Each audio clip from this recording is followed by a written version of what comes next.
Welcome back to Face the Nation. We now want to go to House Intelligence Committee Chairman Adam Schiff. He's a Democrat from California and joins us from the Los Angeles area. Good morning to you. Good morning. I want to start on Ukraine. The United States purchases about 600,000 barrels of Russian petroleum products a day. Speaker Pelosi said that oil should be banned. The White House says it's looking at options.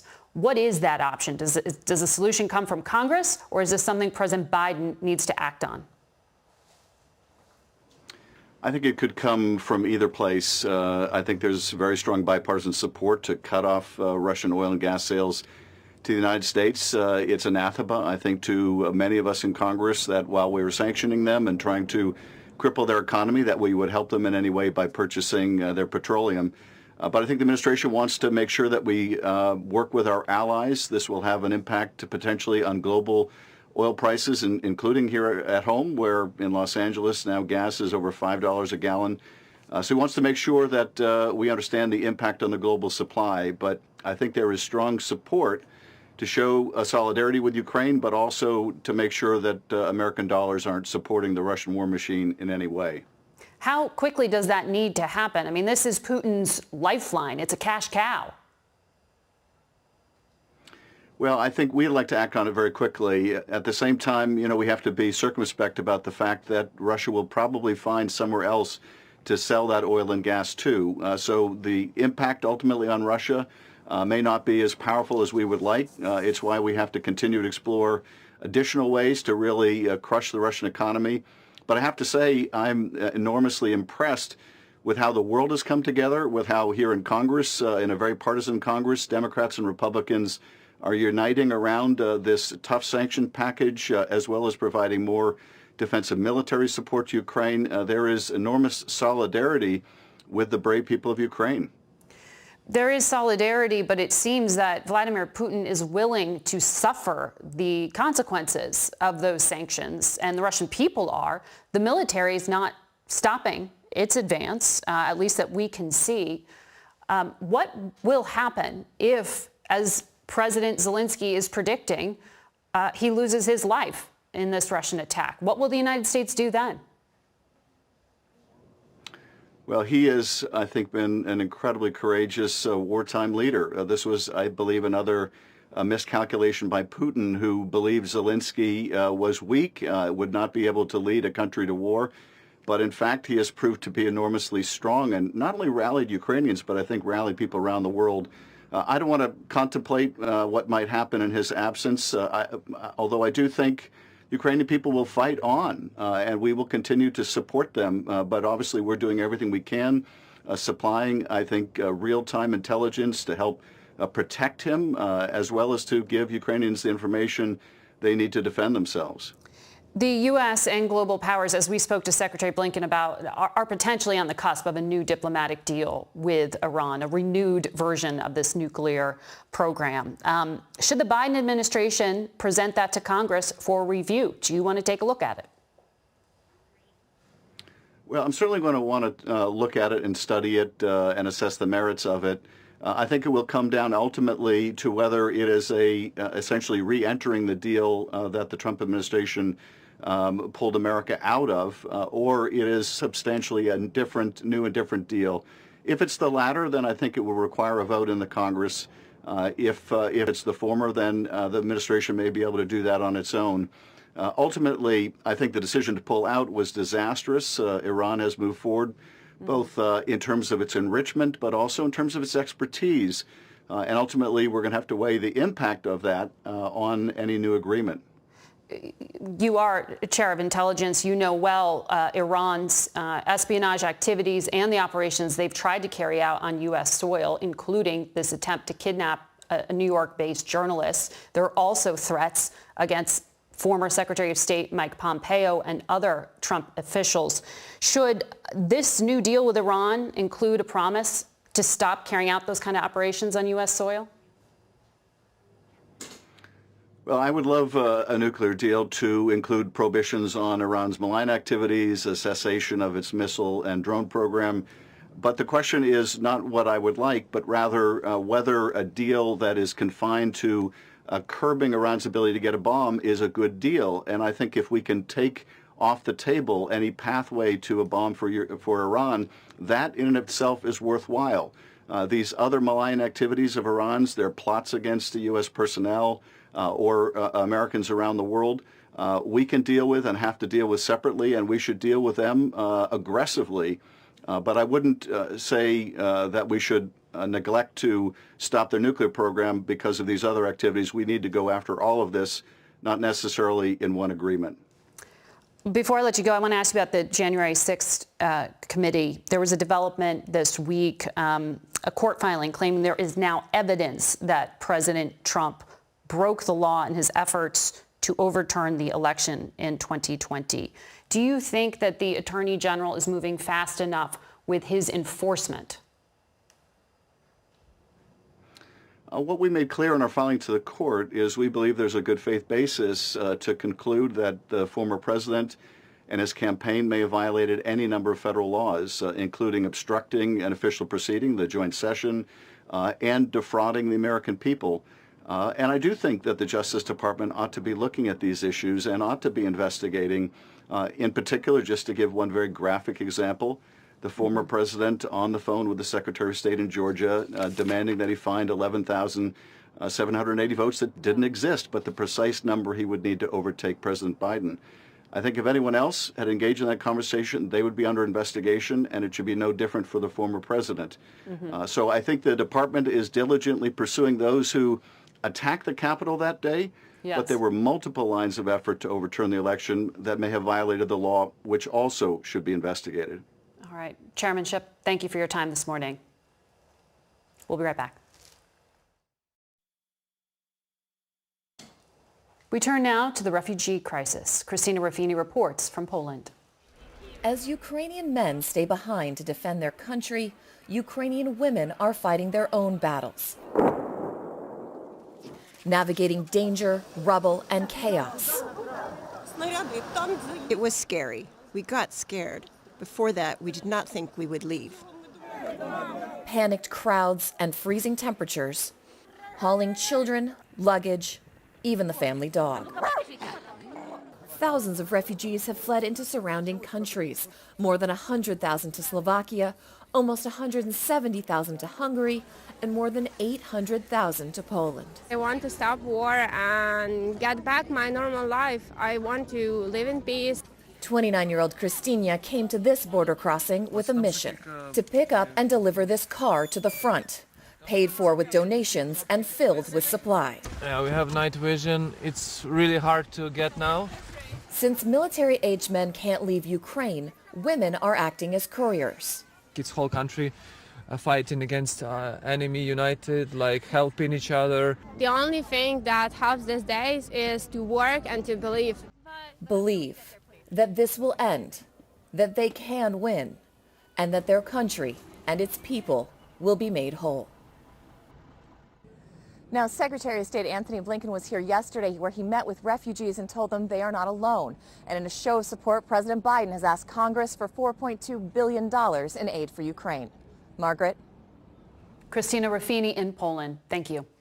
We want to go now to the United Nations High Commissioner for Refugees, Filippo Grandi. He's at a refugee shelter at the Ukrainian-Polish border. Good afternoon to you, High Commissioner. You have said this is the fastest moving refugee exodus since World War II. What are the numbers now? What are you seeing? As of today, we've passed the terrible mark of 1.5 million refugees, and this in 10 days. Essentially from Ukraine into 5 neighboring countries, the bulk here in Poland, where I am now. And if I think of past decades, I cannot think in Europe of a faster exodus of people, not since the end of the Second World War, I would say. What are you seeing in terms of the state that people are showing up at these shelters in? What do they need? Men of military age, which is from 18 to 60, cannot leave the country. They are in conscription and they have to stay there to defend their country. So it's mostly women, children, elderly, many disabled people.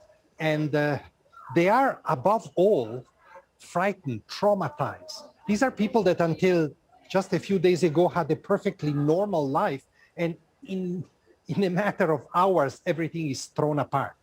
And they had to be on the road, very difficult journeys, very traumatizing journeys through war-torn Ukraine up to the border, and now here, where they're safe, but of course they're separated from families, uncertain about their future. So I would say that trauma and anguish is the most defining feature at the moment. Can civilians safely get out of the country? How many people would be refugees but are instead displaced and at risk right now? These statistics are impossible to define precisely because we don't have access. We are, UN agencies and Red Cross are inside the country, but they can not move everywhere. This is why the UN and the Red Cross are trying to negotiate safe passage to the most affected places. But up to now, we have not succeeded in getting the necessary guarantees and respect for the ceasefire. That's the only way that we can send convoys in, bring supplies, and if necessary, bring people out. But people are moving also from other places that are even less impacted. Sometimes they move before it happens because they know it might happen to their location. So this is an extremely messy situation. Who is firing on those safe passages? There is bombardment by the Russian forces, and this is what people are mostly afraid of. Yesterday, I was in Moldova, another neighboring countries. People were coming from the city of Odessa, where there is no bombardment yet, but sirens have sounded over the day, and people are so afraid that they just leave their homes, especially people with children. They want to bring them to safety. You know, High Commissioner, you've been dealing with these record refugee numbers all around the world, even before this happened in Europe. What happens now that you have this massive influx? What does the UN need? I mean, what kind of resources do you need? Well, let me state the obvious first. We need this to stop. We need this to stop because without the war stopping, people will just continue to pour out of the country. 1.5 million is difficult enough to manage even for relatively stable and prosperous countries in Europe. Imagine, however, if we go further up, and we will, no doubt, if it doesn't stop. Now, for the people that are on the movement, first of all, we need to get more supplies inside Ukraine. And for that, we need at least some areas of tranquility where we can deliver help. And then here, for the mass of refugees, a lot is needed.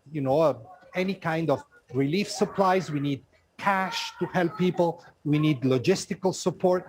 European countries have means and organization, but if this number of people grows, we will need more international support. And at some point, if people stay here for a long period of time, there will have to be other countries offering places to host refugees, even outside Europe. Tell me about that, because there was massive political backlash in 2015 when Syrian refugees poured into Europe. There's charges of racism, of discrimination. Poland, just in the past year, has tried to build a wall to keep refugees out coming from the Middle East, from Africa. What is different now, and what is happening to those refugees?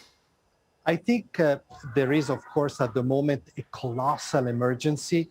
There are certain geopolitical factors at play, but I look at the future, and you're right. We've been struggling with convincing Europe to open the doors for more people, not to push back people. But I think that this crisis, and I've said it before, carries an important message that anybody can become a refugee very suddenly, and that any country can become a frontline refugee receiving country needing the support of others. Europe is learning fast to work together in so many ways in response to this crisis. I hope that this working together will apply to all people seeking refuge in Europe, not only now, which is happening, but in the future as well. Thank you very much, Mr. High Commissioner, for your time today, and good luck to you. We'll be back in a moment. We're joined now by Kurt Volker. He was a former U.S. envoy to Ukraine and former U.S. ambassador to NATO, and he joins us now. Thank you for coming on the program. You've been arguing for a no-fly zone over Ukraine. NATO says that's off the table. The United States, no way, no how, no combat troops. Because President Biden says this would trigger World War III. Why is he wrong?